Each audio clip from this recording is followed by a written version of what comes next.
Welcome back. So, negligence caused the death of Parktown Boys learner Enock Mpianzi. The forensic report into his death was released by Gauteng Education MEC Panyaza Lesufi yesterday. Attorney Peter Harris and his team were tasked with investigating circumstances around Mpianzi's death. It found the Nyati Bush Camp, as well as the principal and 5 teachers at Parktown Boys, were negligent and reckless. Well, joining us now in studio, we've got the Gauteng Education MEC, Panyaza Lesufi, to talk to us more about this report. MEC, thanks again for joining us here on the program. Thank you so much, Leon. Thanks for the opportunity. So, the report has been out for 2 weeks. Obviously, the parents did not want this to be made public at that point. What were their reservations? Well, normally these kinds of reports take 3 months because you want to allow parents to recover so that you don't relive the trauma again. So because of public pressure, we felt that this report should be finalized as quickly as possible. So when it was finalized almost 2 weeks ago, the investigators indicated to us that they made contact with the family and they wanted the family to be interviewed, and also they wanted the family to give their side of the story, but the family said no. So when the report was given to me, I felt there is a need to go back to the family and persuade them to participate in the process. In the presence of their legal representatives, they agreed. And that's when we felt, let's shelve it, allow them to be interviewed, and let their views be incorporated. So in this report that we released yesterday, their views are incorporated, and they're assisting us just to understand the conduct of the educators, the conduct of the school, the conduct of the lodge, but most importantly, how they managed to identify the body, because that's very, very important. Important information that was added into the report, which was finally released, which is fair enough from the family side. They also deserve to have a say in it. In terms of what happened last night and the media being removed before the report was released, can you explain what happened there? Well, parents have been raising serious concerns that there are distortions, and some of the distortions, they blame them on the media. I'll just quote one. There was one Sunday newspaper said the learner died because the parents could not afford a life jacket. And now we know from the report that there was no request for learners to bring their life jackets, and the lodge had only 12 life jackets for 200 learners. So those life jackets were neutralized. So that kind of information, I think, infuriated some of their parents. We tried to persuade them, but unfortunately they felt that they need their session alone. And that's why immediately after we've arranged the session with the parents, we felt that we should brief the media afterwards. Okay. I don't want to get too much into that, because one has to respect the views and feelings of the parents, of the pupils that were there on that camp at the time. So I think we respect it. The report was finally released, and it is now out in public. And these findings are shocking, to say the least. They really are. Very difficult, to quite frankly. And I had to sit in almost 7 meetings. Firstly, the leadership of the department, we went to meet with the parents. We met with the SGB, we met with labor unions, we met with the school management. We then went to meet with the parents. Every time when that report is narrated, I just get a shock. And to be quite frank, and I hope I don't sound insensitive, we are lucky only one learner passed on. We are lucky. If you see the pictures and you see how those makeshift raft got easily dismantled, because some of them learners were using their shoelaces and other things. So it really, it was a miracle. And if you read the portion of the learner that held Enoch, he said, I held 2 learners because I felt that I'm drowning as well. I needed to let go one of the learners. And unfortunately, that was Enoch. So that kind of a report, it breaks your heart. And we once more said to the family, they enjoy our support. We'll provide whatever care that is needed so that they go through these difficulties. They can go through these difficulties knowingly that the school community and ourselves will continue to support them. So we've really got it's been whittled down to where the responsibility and the disciplinary action lies. Firstly, with Nyati Bush Camp, that is number one. Then the headmaster of the school, who has been suspended. We'll get an update on what's happening there. And 5 of the teachers, they have all been accused of being reckless and negligent. Let's begin with the camp, because this camp has a major question mark against it. In fact, within the report, and you see some of the findings, Anton Knutzer, who's the Nyati manager, who's been quoted in this report, actually was giving false and misleading information all along, saying that the water, there was no water there and the water was shallow. But that was absolutely not the case when we saw this.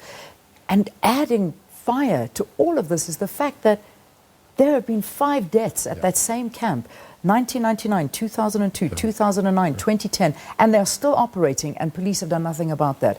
I want to focus on that. What's going to be done now? I think that's our approach. I'm making arrangements to meet with the leadership of the police, because beside Enoch's death, of the 4 that died before, all the police reports indicated that the camp was not guilty. And that is really suspicious. And we feel that we need to use Enoch's death to serve justice to that camp, one or another. I'm going to a meeting of all MECs and the minister later this afternoon.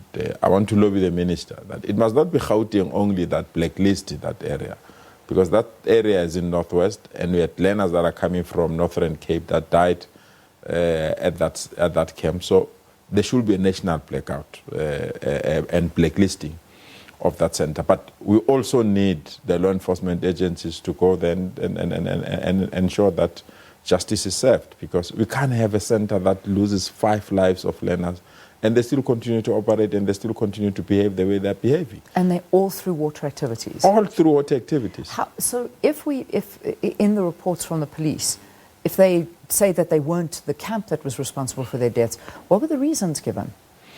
Well, there are 4 schools that were based in Gauteng and 1 was outside Gauteng. So of all those 4 schools, the report recommends that we must further investigate. So we're going to appoint another committee to assist us to further investigate, because it's quite clear if there was negligence on this one, the possibility of negligence in others, it's high, and we're going to work around that one as well. Yeah, so in other words, these 4 families that have lost their children in the same, not the same event, but very similar circumstances, their cases were just they've just swept in on vain them. and disappeared. And that is why we want to reopen them. We really believe that the police must assist us. And they must combine all of them. It must not just be Enoch's case. It must include the 4, and it must be centralized, and it must be one unit that must investigate all of them again. Again, and it's not your responsibility to talk on behalf of the police, but one has to put a big question mark on the police themselves. If this case of Enock Mpianzi wasn't taken up, firstly, in the way that it was by the media, by yourself, and been put out there in the public eye so much, Enoch's life may have also been added to a list of lives that died in vain, of these young kids that went on a camp and never came home. I fully concur with you, Leanne, and that's why I'm touched. I mean, the loss of life in that particular camp and the casualty in which that camp conduct itself, it's disturbing. I mean, if you go through the full report, they knew that learners are coming. They didn't have staff. They went to some of the universities and recruited part-time learners to say, come and work. We've got guests that are coming. Those people are not trained. They said they were just given a crash course on first aid. So you don't have people that are lifesavers, qualified lifesavers, and we've got 200 learners that you have to take care of. And we just feel that we can just take university students and come there. But besides, I mean, the same manager of the camp is 24 years old. So you can imagine that the experience and other thing, it's not at the level that you will expect when somebody have to handle almost 200 learners. So we'll follow it up, we'll attend to it, and hopefully, because we're sharing this report with the South African Human Rights Commission, that matters that are outside the education space, the South African Human Rights Commission will come on board and assist us. Let's move away from the camp now and back to the school, and we talk about the headmaster. He was suspended. Yeah. He's still on suspension, He's still on suspension until April. Yeah. Word from him? What's happening with that case? I mean, because he was at the camp at the time, right? Yeah. I must be honest without necessarily defending him. When he arrived at the camp and he saw the children inside the river, he was the first person to stop the activity, to say it must stop. And he also rushed to pull them out, to assist to pull them out. The only major limitation, unfortunately, is that if the school just conducted a desktop research about Nyati, they would have picked up that other learners passed on. They would have not allowed learners to go there. But secondly, the trip was not authorized. So you can't take 200 learners to a trip that is not authorized. And we are dealing with this kind of a situation now that we are releasing this report. The school has also made an application to us. They want to go on a cultural trip in countries where we've got the challenges of the coronavirus. So you have to also say, did we learn, or it's just business as usual after this? So we have prepared papers for the principal to appear before our disciplinary committee, and on the basis of the findings of the committee, we'll then take action, including the educators that have been identified in this report. So there are 5 educators. Yeah. 4 of them are employed by the SGB. Yeah. It's only 1 person that is employed by the department. Criminal charges. Yeah. Where are we there? Is that a possibility as well? I mean, because at the end of the day, a life was lost. Yeah. Police are investigating that aspect. Unfortunately, our investigators didn't have access to the docket, so we'll wait for the police to come. But we will give them the report as well.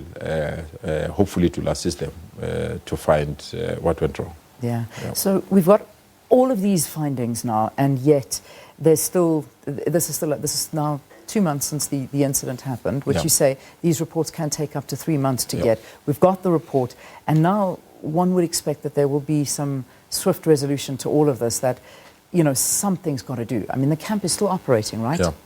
Schools are still going there and using Nyati as a facility. Yeah. Which is very worrisome. I mean, I can't understand how these things are allowed. It is. We've blacklisted it already, so there will be no school from Gauteng. Yeah. Okay. There will be no school from Gauteng that will go there. But as I said, it's not enough. Yeah. That is why I'm speaking to the national minister, so that we'll share the report with the minister, so that we can have this blanket blacklisting. Yeah.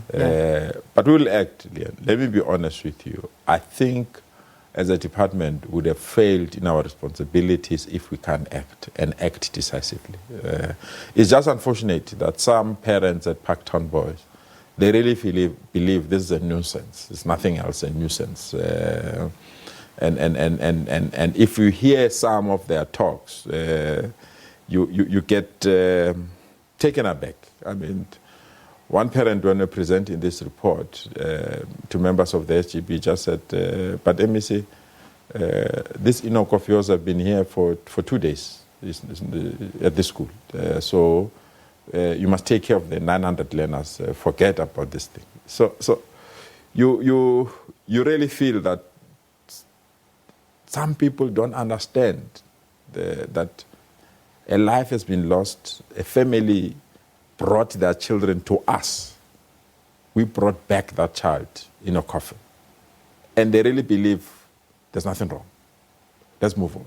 They don't even think that the family deserves support. And I said to the SGB, collectively, not you as SGB, us as a department, but collectively, we owe that family an apology.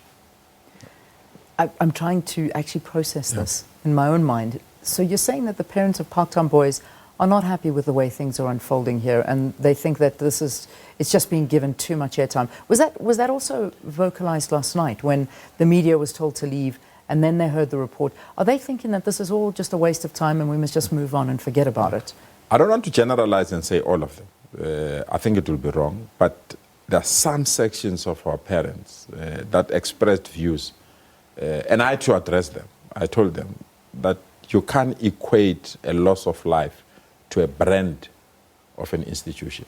And if a loss of life has occurred, all of us must concentrate on that aspect. Yeah. MEC, I also want to just say that there have also been a couple of things and almost a little bit of comments that have been thrown towards you as well, where they've been saying that that you have been using Enock Mpianzi's death to elevate your political standing. I'm sure this is not new to you. You've heard this. What is your reaction to that? What do you say, that this has all been blown out of proportion and you're using this as politicking? I'm vulgar-proof, Leon. I'm vulgar-proof, to be quite frank. Anyone can throw an insult at me. I know my mission is to serve, but most importantly, is to be on the side of the victims. So any other person that feel for me to side with the victims is the wrong thing, I'll ignore those things. I got those kind of emails. I got 2 emails, actually, that made me uncomfortable for the first time. But I just felt, well, if you do the kind of work that we do and people don't insult you, you must know that we're not doing well. The mere fact that people are insulting us, it means that we're protecting the weak and the vulnerable. And that's the only thing. I don't even have time for myself or for my family. I have time for those that I chose to serve. And I'll do that. And those that feel that the work that we are doing means other things than what we are doing, we'll just ignore that. This is the life that we live. I can tell you, if you don't do anything, no one will shout at you. It's only when you start to do something that people will shout at you. Yeah, and this is unfortunately what you're dealing with right now. I just want to touch on another case as well, Letitia Jansen, this young schoolgirl who, of course, was 15-year-old, burnt to death, raped. And this is just, it's another story that has really got us in a bit of a tiz when we look at our kids going to school and worrying about their safety. This is the Graceland Education Centre in Elsburg, Germiston, where she studied. What's happening there? We are chasing that with the police as well. We've brought the intelligence community. We've asked them to assist us because the circumstances there indicate that we might have somebody who's behaving like a serial killer there. And the responsibilities that the department had to take, we've already actioned that. For example, we've suspended the principal of the school on the basis that when the matter was reported, the principal didn't follow up that matter appropriately. And also that the school changed the scholar transport times. Learners were used for the scholar transport, taking them around 7 o'clock or fetching them around 7 o'clock. They changed that, and that's the reason why she missed the bus, and unfortunately she was attacked. So we've changed the bus that was providing that service so that we can act. But we are chasing the police with it. We really believe that there is a broader syndicate or serial killer that is targeting people around that community, and the sooner they assist us, the better. So it's still with the police. Okay, so this investigation is still with the police. In terms of, again, getting back to Enock Mpianzi, I'm going to try and read a couple of comments from viewers as well. We've just got a few minutes before we head to the news and take a break. The autopsy and post-mortem conducted on Enock, is that able to be spoken about? Well, the police have said they've not concluded it, so we're waiting for them to finalize it. But I think they've prioritized it the way we've been communicating with them. So I really feel that now that we've released our report, they will follow suit and also release their report. Okay. In terms of compensation for the family, has that been spoken about? And if so, who would be responsible? What works there? The report indicates that the school has a form of insurance. And also the report indicates that the department must also take liability in terms of this report. There are areas where they feel that we are not immune as a department. So our attitude and our approach, Leon, is that we are open-minded. We don't want to defend for the sake of defending. We want to interact with the family when they are ready. And if there is a reasonable provision that they are putting on the table, we'll consider it favorably as a department. Yeah. Well, MEC, we thank you very much for coming in and talking to us about the story. Not an easy story, as once again proving that there's major issues when it comes to certain, whether we talk camps, outings, whatever it may be for the children, but to still get parents that are talking that you shouldn't be looking at this. I think you should be looking at this. No kid's life should be lost on something like that. That just is a frightening prospect. Gauteng MEC for Education, Panyaza Lesufi, helping us understand that forensic report into the death of 13-year-old Parktown Boys learner Enock Mpianzi. He drowned during a school camp in Brits in the Northwest Province, and that report was released to the public last night. Let's take a break. We'll bring you the news after this. Do stay tuned.